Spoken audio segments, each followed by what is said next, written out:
On ne pleure pas. C'est interdit de pleurer. Interdit. Est-ce qu'on peut faire un projet sans réunir les gens? Moi, c'est la question que j'ai envie de poser. C'est possible de faire un projet sans réunir des gens? Salut, bienvenue à vous sur cette chaîne. Sur cette chaîne, nous faisons du développement personnel, nous faisons de la motivation, des vidéos inspirantes. Nous parlons entrepreneuriat.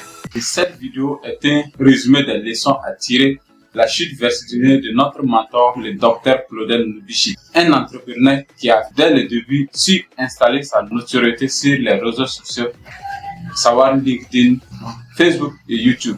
Il est né le 15 décembre 1989. Il obtient son doctorat à l'Université de médecine en 2014. Avec sa passion d'entreprendre et de partage, il devient rapidement entrepreneur, influenceur, motivateur, coach sur les réseaux sociaux. Le coach entrepreneur, il publie d'énormes ouvrages parmi lesquels on a Stop assez de mensonges sur le VIH/SIDA.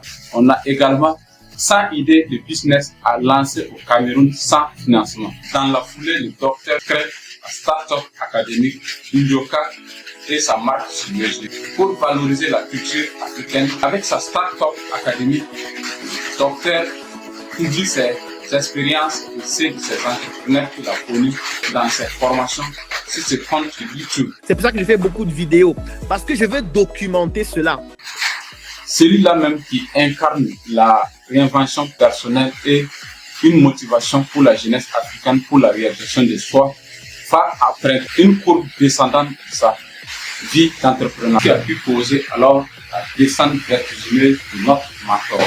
Le docteur Claudel l'a dit dans cette vidéo, au départ, tout ce qu'il gagnait, il se partageait sans fond de réserve. On décide peut-être que c'est le mois prochain et chacun met encore ce qu'il peut mettre. Ou on se dit, bon, on va d'abord manger ça, on va chercher encore de l'argent pour organiser la prochaine. C'est comme ça qu'on organise les premières. Il a ignoré la première règle qui est l'épargne, que tout investisseur et tout créateur d'entreprise est censé savoir. Une entreprise ne peut fonctionner que sur la base de son premier capital. Le capital est constitué par l'épargne de l'entrepreneur qui, par la suite, peut décider d'intégrer en levant les fonds. Notre problème, c'est que notre docteur n'avait pas les compétences en management. Moi, je n'avais pas cette compétence et ça devenait aussi une lacune. Parce qu'il y a certaines erreurs que je commettais dans le management, dans la gestion, dans la prise de certaines décisions, ainsi de suite. Il a commencé par recruter un personnel conséquent qu'il n'arrive pas à maîtriser lui-même. Le docteur n'avait pas un plan de croissance pour son entreprise. Parce que oui, on cotisait pour faire les conférences, mais à un moment donné, les gens disent, vous êtes situé où? Vous êtes situé où? Ça veut dire qu'il faut un siège. Ça veut dire qu'il faut prendre un local, il faut louer, il faut les tables, il faut une équipe permanente sur place. Mais nous, on n'avait pas pensé le projet comme ça. On savait qu'on organise une conférence, on gagne de l'argent à la fin. Maintenant, il faut ouvrir un siège. Où est-ce qu'on prend l'argent pour le siège? Quand on manque de plan de croissance pour son entreprise, on suit le rythme de croissance de l'entreprise, alors qu'en réalité, l'entreprise doit suivre le rythme de croissance défini par l'entrepreneur. Diversifier, c'est bien, mais une diversification excessive n'apporte pas de grande valeur à l'entreprise. C'est vrai qu'à un moment donné, on était trop diversifié, ça c'est réel. Mais pour ceux qui posent la question de pourquoi vous diversifiez, machin et tout, mais ça veut dire que notre objectif est atteint. Ça veut dire qu'ils ne peuvent pas savoir ce qui nous rapporte de l'argent. Et ça fait partie de la stratégie. Quand tu fais un seul projet, tu es en train d'enrichir quelqu'un. Je ne connais aucun entrepreneur qui ne fait qu'une seule activité. Ce sera un peu idiot de prendre le risque à 100% en se lançant dans une seule activité. Ça revient à un adage qu'on dit tout le temps, c'est comme poursuivre deux liens à la fois. Claudel ne maîtrisait pas la rentabilité de toutes ces entreprises. Alors qu'une entreprise fonctionne sur la base du retour sur investissement. Tant qu'il n'y a pas un retour important sur l'investissement, l'entreprise est appelée faire faillite. On pourrait s'améliorer, mais s'améliorer veut dire dépenser plus, investir plus. Ce serait déjà même réduire nos marges. On ne refuse pas l'amélioration. L'amélioration est très bénéfique d'une entreprise à long terme. Moi, je n'ai pas de compte à rendre à quelqu'un sur Facebook. Je n'ai pas un contrat avec toi. Tu ne m'as pas donné ton argent. Pourquoi il doit te rendre des comptes à toi? Une entreprise qui cherche à lever des fonds doit chercher également la transparence. Il doit être transparent auprès des investisseurs, auprès de ceux qui vont étudier l'entreprise pour investir également. Ce n'est pas uniquement aux investisseurs qu'on communique pour être transparent. Plus on est transparent avec l'entreprise, plus on comprend soi-même son fonctionnement.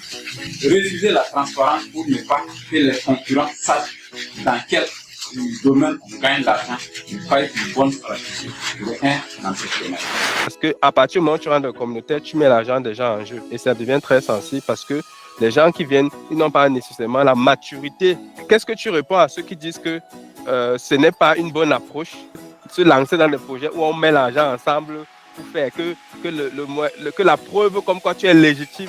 Une entreprise qui veut progresser pour des bases très solides avant de faire une levée de fonds. On ne fait pas de levée de fonds auprès des investisseurs non avertis. On ne joue pas aux grandes firmes, les banques et les assurances ont des documents solides. Il faut savoir que lorsque les banques se retrouvent avec beaucoup d'investisseurs qui se retrouvent sur leur dos réclamant des remboursements, également ils vont tomber en faillite. C'est pas le même état d'esprit entre quelqu'un qui vient dans ton équipe en tant que salarié et quelqu'un qui vient dans ton équipe en tant que, je vais dire, associé. C'est-à-dire quelqu'un qui va mettre celui qui met de l'argent en amont, au moment de la création, c'est pas la même chose. Il porte les risques, ça c'est de un. Il va être regardant sur la vision, il va être regardant sur qu'est-ce que tu fais parce que son argent est dedans. Docteur Claudel croyait que les investisseurs sont obligés de faire la promotion de son entreprise. Les investisseurs ne sont pas des promoteurs de l'entreprise. On investit dans l'entreprise de quelqu'un parce qu'on croit à la capacité de production, à la capacité de croissance de l'entreprise. C'est une grande erreur de compter sur les investisseurs pour développer, pour faire la promotion de l'entreprise, pour écouler les produits sur le marché. Communiquer beaucoup sur les activités du docteur qui est rentable, certes, pour la start-up académique, puisque cela générait des revenus sur YouTube, mais dans certains cas, il faut être silencieux, travailler en silence et le succès fera le bruit nécessaire. Ali Koudam, Steve Jobs et Henry Ford sont des entrepreneurs qui sont passés par la case de l'échec en entrepreneuriat. Comme je le disais au départ, Dr Claudel Moulissi se retrouve aujourd'hui sur un segment descendant de sa propre entrepreneur. C'est à lui de décider s'il doit la remonter ou la laisser descendre. En tant qu'entrepreneur, je sais qu'un échec n'est pas une fin en soi. J'emprunte cette phrase à Frédéric Poutois pour retrouver la vidéo. Si la vidéo vous a plu, je vous invite à vous abonner, à liker la vidéo et mettez en commentaire. On ne pleure pas pour un soutien à Dr Claudel Moulissi.